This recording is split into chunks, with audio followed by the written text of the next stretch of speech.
So let's first understand defensive CSR.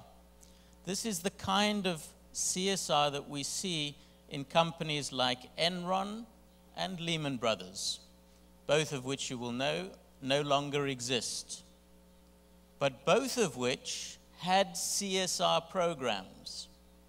So the question is, did the CSR programs in Enron or Lehman Brothers make them truly socially responsible?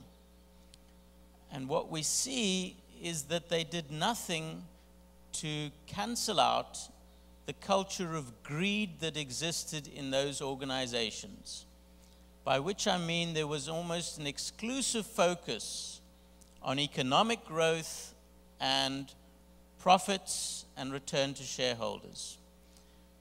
So that even though they had some charitable contributions, some employee volunteering, it did nothing to change their fundamental unsustainability, because it was all about the money. So that's one type of CSR, and I hope there aren't too many companies in Korea like this, but my experience is that these companies do exist. It's an obsession with shareholder returns and quarterly profits. The second approach, perhaps you are more familiar with, charitable CSR in an age of philanthropy. This is the sort of thing we've seen from Bill Gates, and if you go back even further to Rockefeller in the United States. And it's a little bit like the cartoon says, giving something back to the community is a fine idea, just make sure you take a lot more out first.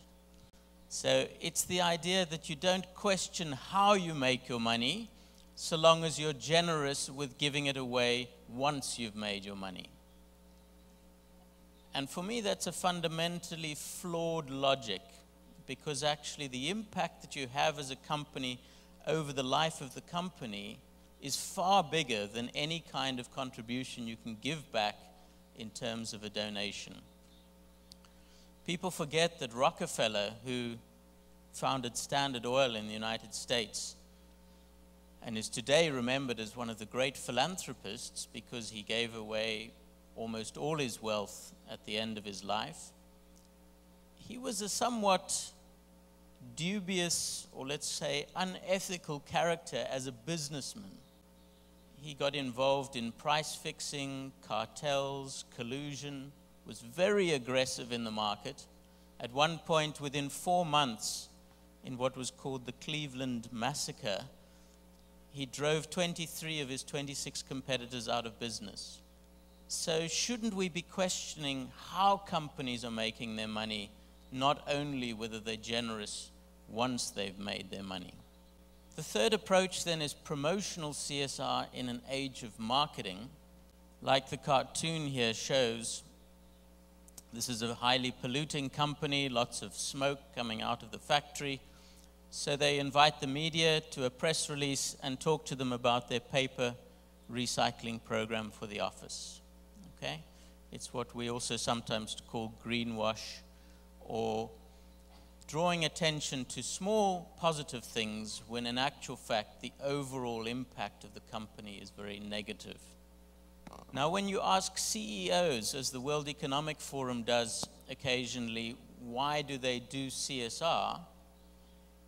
Their answer is they do it for brand and reputation.